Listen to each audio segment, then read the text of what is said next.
राज्य कांग्रेस द्वारा किसानों की खाद बिजली सहित विभिन्न समस्याओं को लेकर कलेक्ट्रेट का घेराव कर ज्ञापन पत्र सौंपा गया है। कांग्रेस जिला अध्यक्ष इंजीनियर राजेंद्र शर्मा के नेतृत्व में कलेक्ट्रेट पहुंचे कांग्रेस कार्यकर्ता व पदाधिकारियों ने सरकार के खिलाफ जमकर नारेबाजी की और राज्यपाल के नाम संबोधित ज्ञापन पत्र कलेक्टर को सौंपा।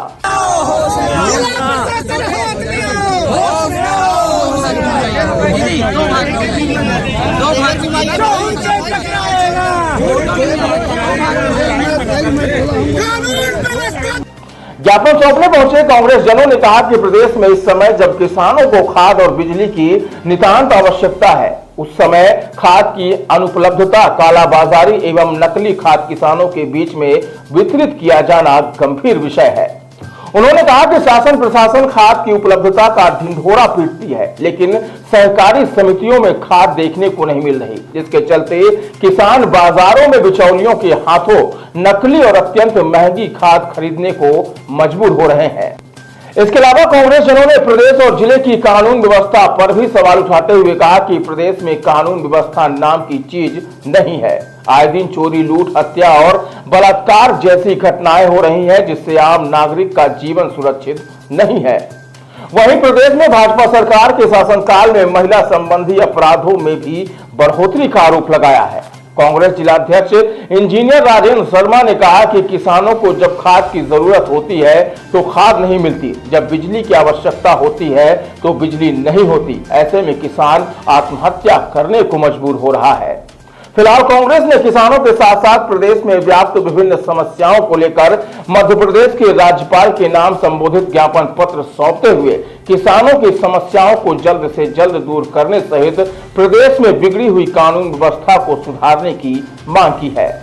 किया जा रहा है, क्या मुद्दे हैं, क्या मांगे? देखिए, हमारे प्रदेश का, हमारे जिले का किसान खाद की समस्या से परेशान है। सहकारी समितियों से उसको खाद नहीं मिल पा रही। अभी थोड़े दिन पहले वो बीज की समस्या से जूझ रहा था, अब खाद की समस्या से जूझ रहा है। और दूसरी बात यह है कि जो कीटनाशक मिल रहे हैं वो कीटनाशक पूर्णतः नकली कीटनाशक है। फसल किसान की खराब हो रही है और किसान की तो पूरी मेहनत पानी पड़ रही है। जब उसे बिजली चाहिए तो बिजली नहीं मिलती, जब उसे खाद चाहिए तो खाद नहीं मिलती, जब उसका फसल तैयार हो जाती है तो आवारा पशु फसल खा लेते हैं। गौशाला सड़क पर है, जगह जगह गौशालाएं खुल रही हैं, पर गौशाला सड़क पे है। हमारे उप मुख्यमंत्री राजेंद्र शुक्ला जी रोज गौशाला निरीक्षण करने के लिए जाते हैं सिमरिया, और बसामन मामा है, नाइट हॉल्ट कर रहे हैं। और वहां आप जाके चले जाओ तो गौशाला पूरी सड़क में दिखती है, गाय गौशाला के अंदर ही नहीं है। तो ये हालत है यहाँ की। बिजली की कटौती तो आप देख रहे हो कि शहर में इतनी ज्यादा है, तो ग्रामीण में क्या हालत होगी। हमारा किसान परेशान है, आत्महत्या पे मजबूर है, महंगाई आसमान छू रही है। इन तमाम बातों को लेकर आज हमने ज्ञापन जो है महामहिम के नाम संबोधित ज्ञापन कलेक्टर के नाम सौंपा। आप लोग अच्छी तरीके से जानते हैं, कोरेक्स और मादक पदार्थों के खिलाफ हम लोगों ने 1 हफ्ता लंबा हड़ताल चलाई थी, पर क्या कुछ अंतर है? क्या कोरेक्स की बिक्री में कहीं रोक आई? क्या शराब की पैकारी में कोई अंतर आया? कुछ नहीं आया। तो मोहन सरकार के जितने प्रशासनिक अधिकारी हैं सब पूरी तरीके से भ्रष्टाचार में लिप्त हैं।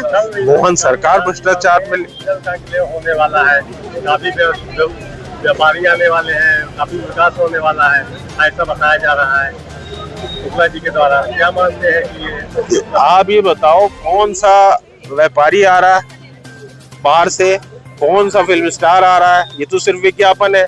सारे शिक्षण संस्थाओं को, सारे सरकारी विभागों को इस बात की सूचना दी जा रही है कि विद्यार्थियों को पढ़ाई मत करने दो, उनको लेके आओ, जगह भरो, कुर्सी भरो।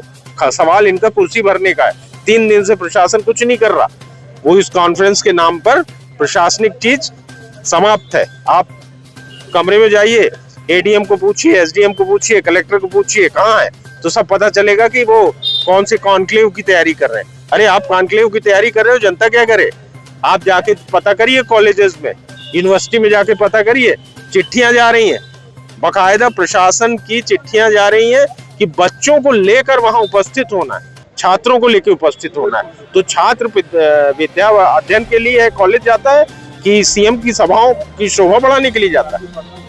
क्या कल आप लोग सीएम से मिलने वाले हैं इस बात को लेकर, सीएम भी रीवा आने वाले हैं, क्या उनसे मिलेंगे आप? सीएम से नहीं मिलना। बात कौन फिर सीएम से क्या फायदा? सीएम से हम विधानसभा में मिलते तो हैं, हमारे प्रतिनिधि विधानसभा में संघर्ष कर रहे हैं। 28 तारीख से हमारा सत्र शुरू हो रहा है, उस सत्र में हम सीएम से बात करेंगे।